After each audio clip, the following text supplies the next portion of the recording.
Gasping for breath, the Ayan fought to stay focused as his ears rang and his body hummed from the Ganthu's brutal onslaught. But he had been created to do battle like this, and so his magic matched the Ganthu's strike for strike. The earth shook beneath their feet, and the rumblings joined those created by the gathering Kuatha magic, and were heard and felt all the way back in Hallow Grove and surrounding countryside.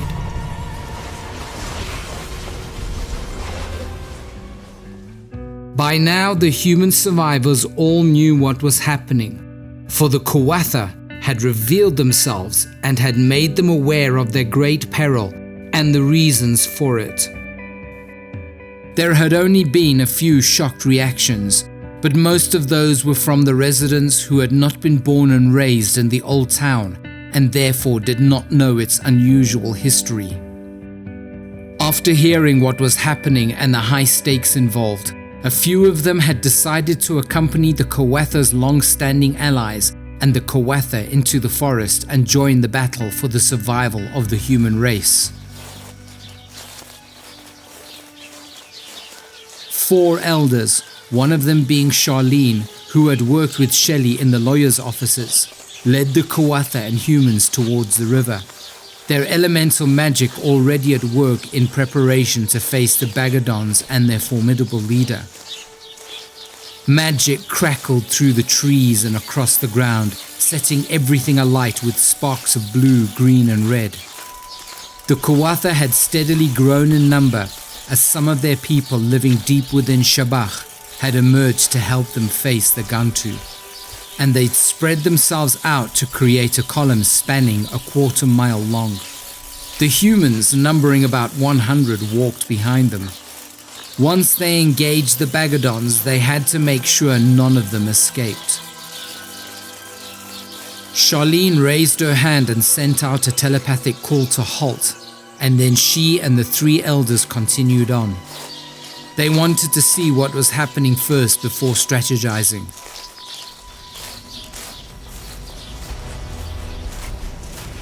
The power of the battling Ayan and Ganthu made advancing difficult, but they pushed through it and soon saw the swarm of Bagadons surrounding them in a rough semicircle in the trees and on the river's embankment.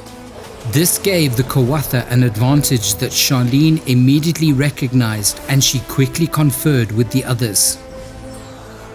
After they'd agreed on the best form of attack, the 3 elders returned to relay their plan to the others and began creating a magical net that would trap the Bagadons and their leader, while Charlene made sure the situation didn't change in the meantime.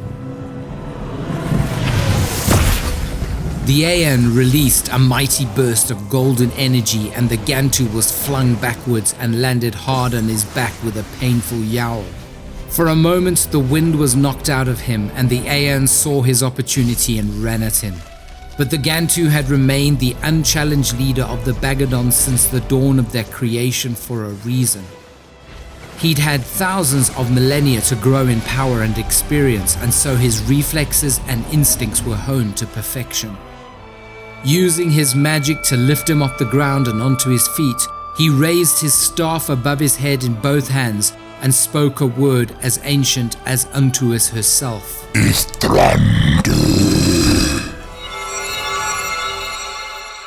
And the entire forest was suddenly flooded with bright red magic that exploded out of him. Charlene fortunately heard the Ganthu cast his spell and instantly surrounded herself with her earth magic and flung herself to the ground to avoid the worst of the ensuing shockwave. The other 3 elders heard the shockwave approach seconds after they felt the spell being cast, and they shouted a command to their people to shield themselves and the humans. They were just in time.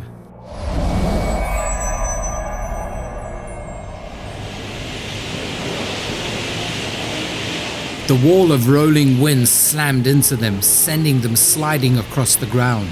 Animals, birds, and humans were affected the worst, and when it had passed, all that remained were decimated trees, torn up earth, and dead forest animals. The stunned humans staggered to their feet and began searching for friends, and in some case family. At least 4 were found dead and another 12 had serious injuries, and they were quickly helped by people like Marie and Cynthia, who had not hesitated to follow the Kuatha into the fray.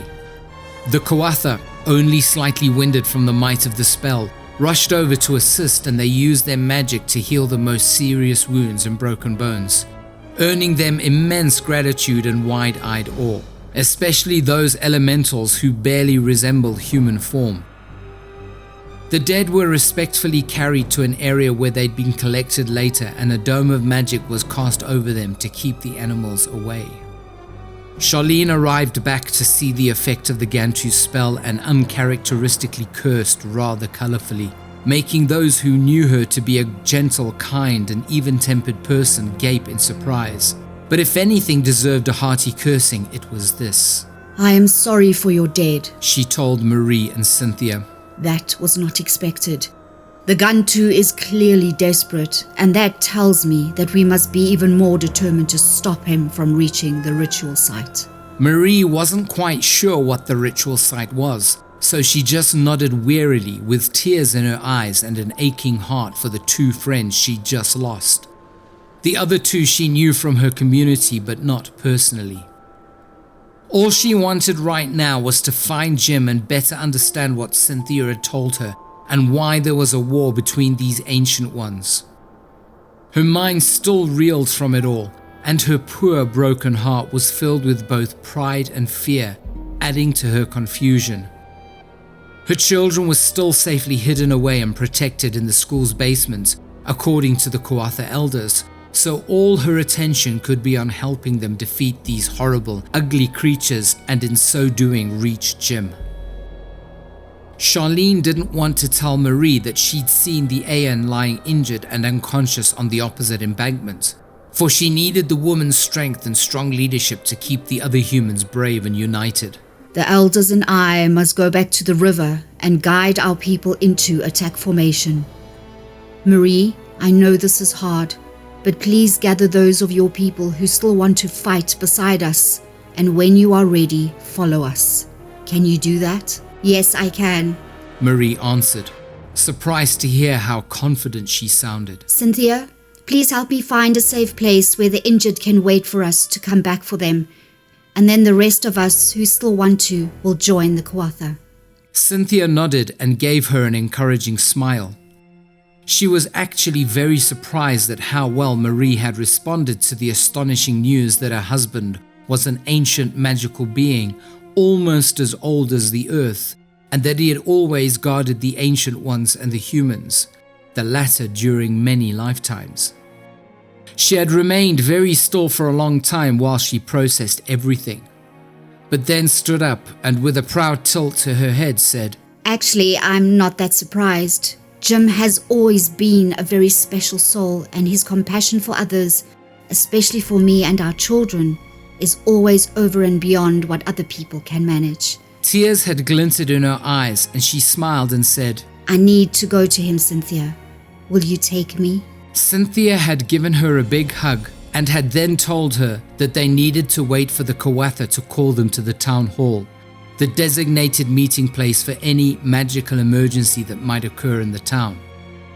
When the blue tendril of energy had penetrated the steel door in the basement and had coalesced into a crackling ball to hover before them, Cynthia had announced to a gaping Marie that it was time, and they quickly joined the other Kuatha and all their human allies in front of the town hall before making their way into the forest.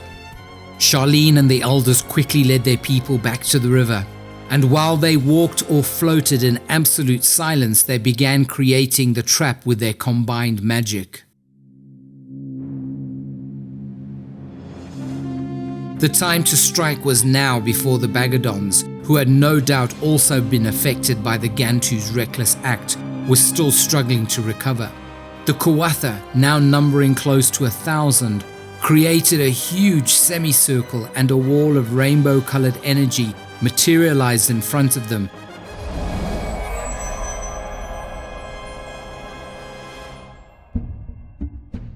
As soon as they'd spread out far enough, the spell was cast using words as old as time, and because every Kuatha was casting the same spell, the power they were generating was immense. But it was what they needed to fell the Bagadons and the mighty Ganthu once and for all.